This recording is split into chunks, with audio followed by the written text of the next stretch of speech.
नमस्कार साथियों, सफल आईएएस में आपका हार्दिक स्वागत है। और रोज की तरह आज एक नए मुद्दे को लेकर आपके सामने हाजिर है। और ये जो मुद्दा है इस समय बहुत ज्यादा चर्चा में है, क्योंकि अभी आपको पता होगा कि हाल ही में जम्मू एंड कश्मीर में बड़ा आतंकवादी हमला हुआ है, जिसमें 26 निर्दोष भारतीय लोगों की जान चली गई। इसी घटनाक्रम को देखते हुए अभी भारत सरकार ने सिंधु जल समझौते पर रोक लगा दी है। तो समझते हैं कि ये सिंधु जल समझौता कब हुआ, क्या इसके प्रावधान थे, और प्री मेंस में इससे क्या क्वेश्चन बन सकता है। तो शुरू करते हैं सिंधु जल समझौता। देखिए, दो देशों के बीच ये समझौता है, भारत और पाकिस्तान के बीच समझौता है।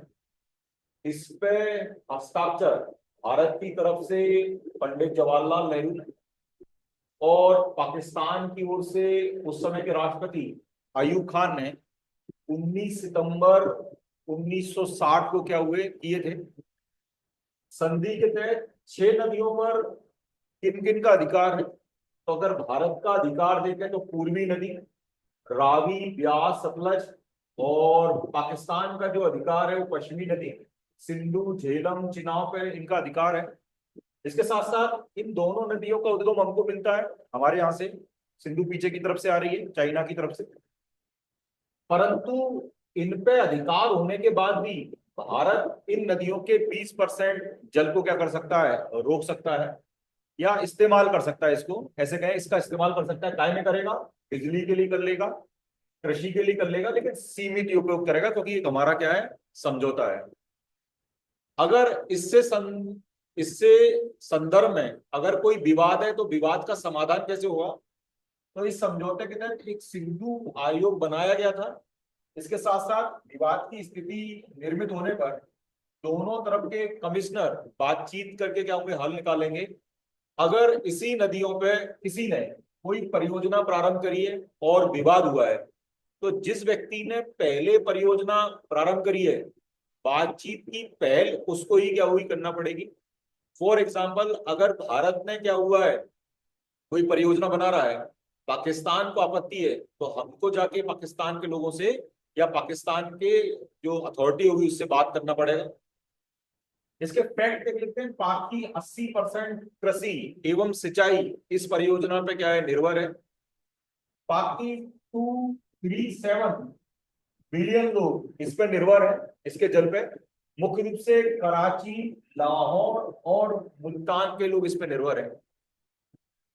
भारत ने पाकिस्तान से युद्ध होने के बाद भी पूर्व में कभी इस समझौते को क्या हुआ, नहीं तोड़ा।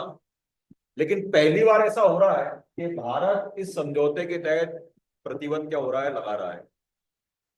तो ये भारत के लिए भी एक चैलेंज है कि किसी पानी को रोकना, जब हमारे पास प्रभावी रूप से इंफ्रास्ट्रक्चर डेवलप नहीं है।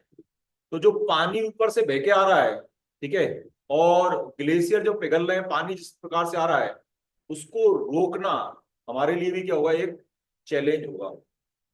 लेकिन हमारे लिए जो चैलेंज होगा होगा, लेकिन डिप्लोमेटिक रूप से पाकिस्तान के लिए मुश्किल होगा, क्योंकि अगर उसकी 80% कृषि, ठीक है, और सिंचाई के साधन इस पर निर्भर है, तो पाकिस्तान वैसे ही कंगाली की स्थिति में क्या हो रहा है, जी रहा है। और उसकी कृषि की स्थिति और डमाडोल हो गई। आपने सब्जियों के दाम सुने होंगे, आटे के दाम पाकिस्तान के अंदर सुने होंगे, पेट्रोल के दाम सुने होंगे। और ये स्थिति पाकिस्तान को क्या होगी, घुटनों पे क्या होगी, ला देगी। साथ में पाकिस्तान जिस प्रकार से बलूचिस्तान में घिरा हुआ है, अफगानिस्तान में टीडीपी क्या हो रहा है, बढ़िया ठुकाई पिटाई कर रहा है। तब पाकिस्तान के लिए भारत की तरफ से ये जो कदम उठाया गया है वह बहुत मुश्किल भरा होगा। लेकिन भारत के लिए भी एक चैलेंज है कि इस प्रकार के रोकने के बाद हम इस पानी का क्या उपयोग करेंगे। क्या हमारे पास ऐसा कोई प्लान है जिसको हम पानी को डाइवर्ट कर सकें, जैसे नदी जोड़ो जैसे प्रोजेक्ट के लिए। तो भारत को आगे भविष्य में इस प्रकार की संभावना को ध्यान में रखते हुए हो सकता है हम और बहुत सारे प्रतिबंध क्या हो पाकिस्तान पर लगाएं। तो हमको आगामी रणनीति बना के क्या होगी, रखना पड़ेगी। प्री में इससे क्वेश्चन केवल फैक्चुअल आ सकता है, मेंस में एक 60 शब्द या 70 शब्द में क्या है, टिप्पणी लिखने के लिए आ सकती है कि सिंधु जल समझौता क्या है, स्पष्ट कीजिए या विवेचना कीजिए। क्या आप समझते हैं कि सिंधु जल समझौते से पाकिस्तान की स्थिति डामाडोल होगी या पाकिस्तान पे कोई उसके नेचर में अंतर आएगा? आप बताइए या आलोचनात्मक व्याख्या करिए।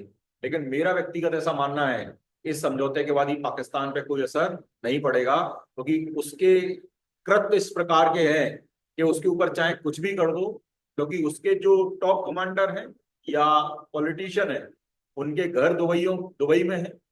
विदेशों में क्या हो रहा है, वो रह रहे हैं, पानी से उनको कोई अंतर नहीं पड़ेगा, क्योंकि वो विदेश का पानी क्या हो रहे हैं, पी रहे हैं। दिक्कत होगी तो पाकिस्तान की आम जनता को इससे क्या होगी, दिक्कत होगी। तो साथियों, ऐसी ही किसी जानकारी को लेकर आपसे आगे मुलाकात होगी। तब तक के लिए आपका बहुत बहुत धन्यवाद।